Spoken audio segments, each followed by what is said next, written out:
as we head towards cuts. We will take 20 teams into competition tomorrow.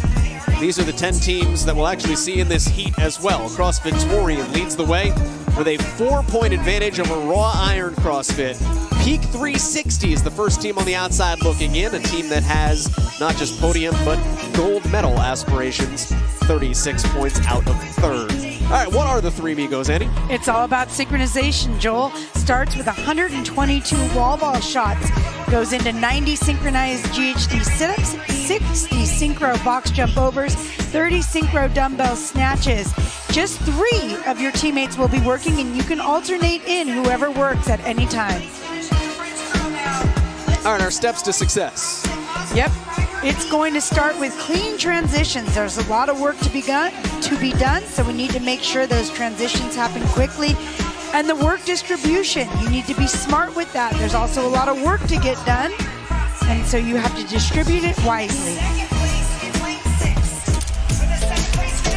Einhorn CrossFit, the local team out of New Braunfels, Texas, in lane 1. CrossFit Prestanda, victors out of the European semifinal in lane 10. You see Raw Iron, Torian, and Mayhem right over the middle of the field in lanes 4, 5, and 6.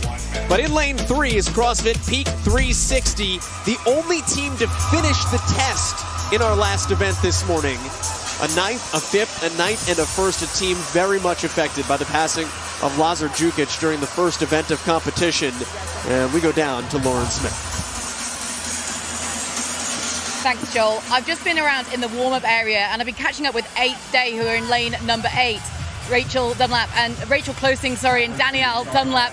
They were talking about how the biggest focus for them is very much the wall balls. They consider themselves to be working towards perhaps 175 reps, taking into account potential no reps, and that's what they've worked towards. The pick and the box jump overs, they consider that to be the easiest part of this workout.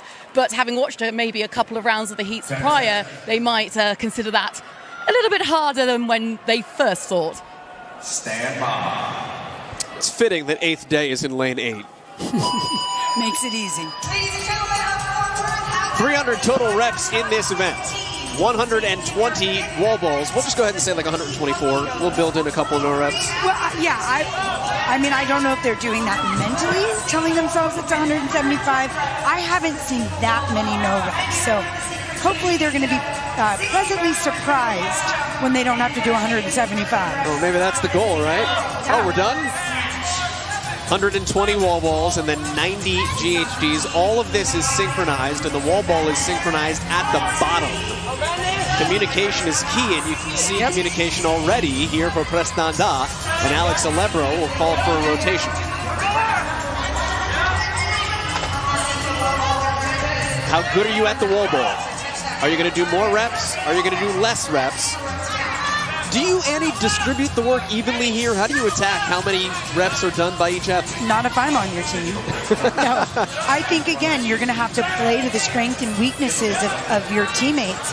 And so if you do have somebody that's not as good at wall balls, then maybe they're better at GHDs, and that's a great spot where you can utilize this ability to transfer people in and out however you want.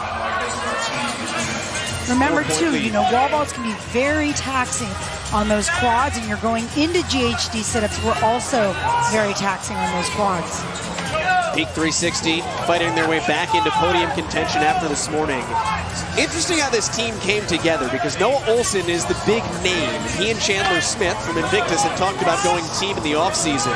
Wound up going on separate teams. Noah Olson needed teammates, so Lena Richter DM'd him, then asked her friends who know Noah Olson to make sure that Noah checked his DMs. They wound up saying, all right, we'll go team together. Lena coming from Oslo Navy Blue with a ton of team experience. They still needed 2 other teammates. Well, Toll Maracanyo and Matilda Oyengarnis were going team in Norway. That fell through. So they took 2 half teams, they put them together, and even though they're based out of Miami, Florida, it's kind of a Norwegian team, because the 2 women are from Norway. They are coached in person by Henrik Negard. That's Matilda's boyfriend. He is Norwegian. And they get programmed through Krieger and Joachim Rott. And of course, you see Torian.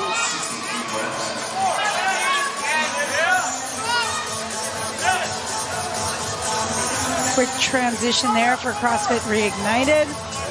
Jordan London rotating out as Lena Richter is in the front now for Peak. Noah Olson talking.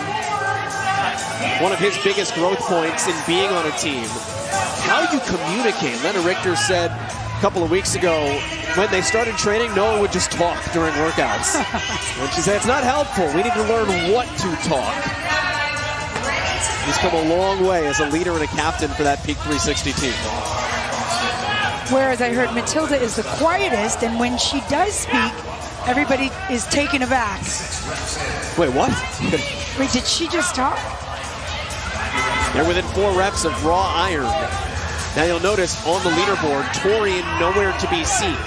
That's a big help for Peak 360 because they can do well, but if the teams ahead of them do equally as well, you're not moving up the leaderboard. Exactly.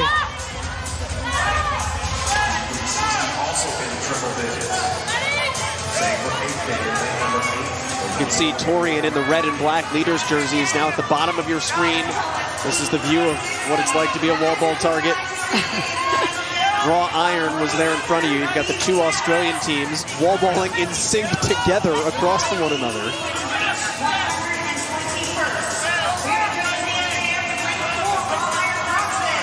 Tola Maracagno in the middle of your screen, utilizing that arm circle to keep his shoulders fresh for Peak 360.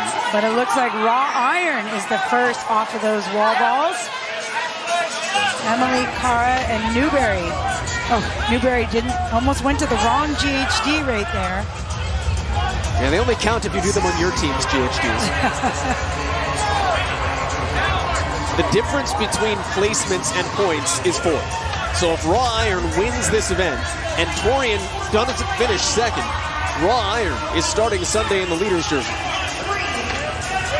Einhorn now on the GHDs. This is the second of 4 movements in this test. A descending rep scheme.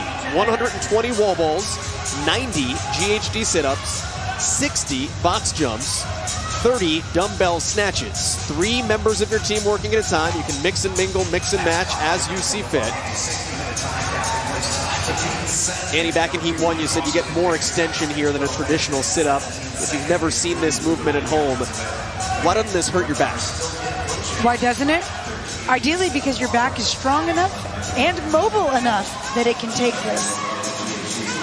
So there's definitely some requisites to starting in on some glute ham sit-ups. Mayhem and Oslo Krieger Blast jockeying back and forth in 5th and 6th. And you see Torian at the top of your screen, 17 reps off pace in 8th place in this event. That is massive for Raw Iron. 4 points behind on the overall leaderboard. It's also big for Peak 360 because they're just trying to gain ground on anybody. Yep. So they've got a little momentum, I would say, like you said, coming off of not only that event win, but being the only team to have finished the 4th event.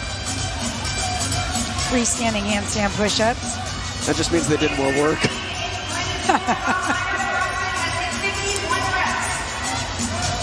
Again, 2 different teams synchronized together, not required. But kind of fun. You can see how far Con Porter's hips are off of that pad. Again, he's adjusting probably to make it so that one of the female athletes is comfortable. It's definitely easier when you're thinking about one of the requisites is that you have to touch the ground. Then it makes it a lot easier for the female athlete to have their hips off that pad. He's just having to adjust for his long legs being a little further off. Cara Saunders is one of the shortest female competitors in the field, so Con's taking one for the team there. What does it do for Con, or what to do for any of these athletes if your hips are further back and you have further extension? Well, it actually means you don't have to get quite as much extension. The ground, you get to the ground a little bit quicker. Your hips a little bit higher. You're going to need to be a little more mobile in that lower back to get to your hands to the ground. Or maybe does it put more tension in your quads because your knees are staying bent longer because the pad is closer to the foothold? It can. It definitely can. But I think there's ways that you can kind of release some of that tension throughout the sit-up. There's Saunders leading the way here for Raw Iron. Mayhem Thunder. The longest team name. They were proud of that fact.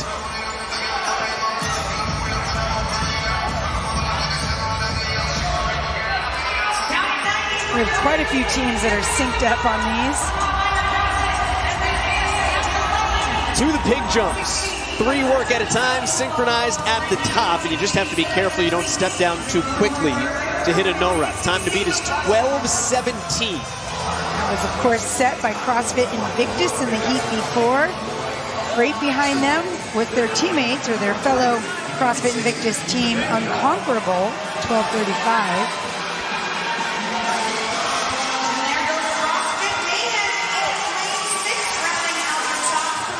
Noah Olson finally arriving. His team got to the pig, got to work. It looks like Olson's going to jump in. Matilda Garnis takes a break. That was a smooth transition by Noah. Did you see that, Joel? You just got to call it out. You got me exactly. As long as you're communicating, but the way he stepped in. How much of these swaps, and you can see the call for a change there for Einhorn, how much of these swaps are planned and how much of these swaps are you're going until you can't rotate in the fresh body? I'm going to guess that they're planned to start, and then you just have to call audibles when you need. Adrian Bosman, who programmed the team competition primarily this year, loves to call these choose your own adventure. How are you going to attack a workout like this when only 3 of your 4 athletes have to work at one time? Yeah, I like this 3 working, 1 not, because it makes you think a little bit, right? It's not just the 2 and 2, which is kind of the easy way that you know how to switch up that work. How are you going to switch up the work when only 1 gets rest? Well, and how many teams prepare that way, right? I feel like in training, a lot of teams work in pairs. Which pairs are we going to be most comfortable in? All right, we'll throw trios at you. It's the more logical way to do it. So I love that they chose to go 3. CrossFit Mayhem, who's your early leaders in this competition. And they're the storyline with Peak 360, because if Peak makes a charge here, Mayhem is the team that is most vulnerable at falling off of the podium. Right. Not to be confused with Raw Iron Mayhem Thunder, who had their picture. Oh no, they didn't. CrossFit Torian Mayhem had their picture on the CrossFit Mayhem Instagram account this morning. Mayhem is very excited that there are 3 Mayhem affiliates all in podium position. Raw Iron going touch and go. And not surprisingly, Peak 360 going touch and go on these dumbbell snatches. Oh, another great transition from Peak 360. Oslo Figure Blast. They are in 5th right now. 100 pounds on the dumbbell, 70 on the dumbbell, men and women. 30 reps, advancing every 5. You have to be synchronized at the top. So if you get there and your teammate is late, just hang out in that overhead position. Which isn't comfortable, but it's not the worst place in the world to be stuck for a hot second. Nope. Especially because it's only 1 dumbbell, not 2. Emily DeRoy needed a second. And now Raw Iron goes back to work. Cara Saunders actually jumps in. Yep. You can see Cara's choosing to alternate hands on that dumbbell snatch, where Con and James are just keeping the same arm for all 5 reps. 10 reps remaining. The time to beat is 12:17. Gonna be close, Joel. If Raw Iron wins this event, they will wear the leader's jersey to start competition tomorrow. Time to beat is 12:17. Raw Iron had a terrible showing in the quarterfinals, 44th worldwide. Con Porter told us, everyone joked, they didn't think this team would qualify out of semifinals and had hoped the bear. Cara Saunders took it personally. They went out and they won the Torian Pro. And heading into the final day at the CrossFit Games, Raw Iron will wear the leader's jersey.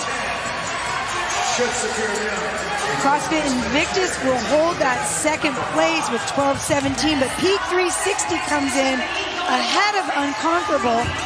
Unofficial time of about 12:24, I believe. And Mayhem finishes, trying to maintain their position on the podium. Peak 360 is going to have gained some ground. Yep. How much is the question? see that team in red right in the middle of the screen. CrossFit Torian. They're going to lose those red pants and sports bras to their countrymen in Raw Iron.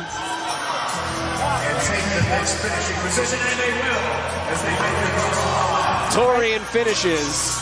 The question is, how many points did they lose? Right, how many spots are they going to tumble down? We'll have to factor in the Heat 1 and 2 scores to see where Torian winds up, whether or not Mayhem or Pete even can jump further up into the picture. But we do know that Raw Iron will wear the leader's jersey tomorrow. Time cap is 16 minutes. We have 2.5 minutes left to go.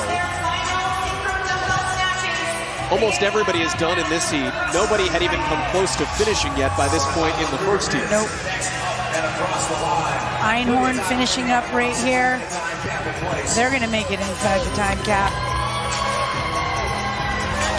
Just 2 teams still working. As the Riz comes across from Oslo Krieger.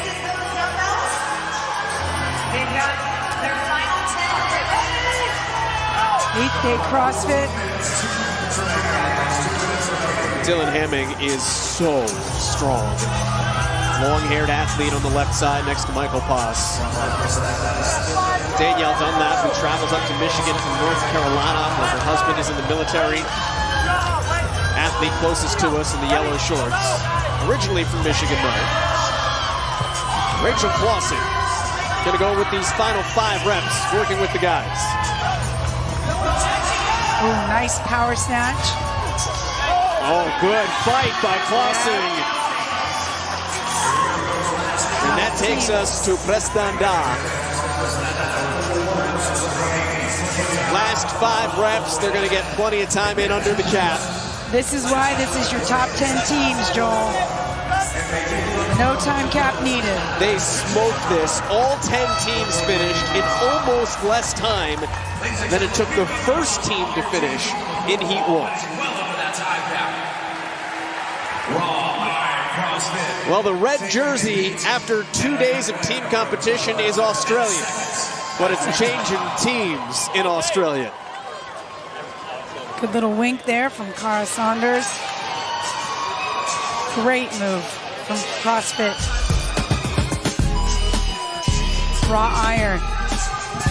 120 synchro wall balls to start. Poor 8th day CrossFit thought it was going to be 175. At least that's what they mentally prepared for.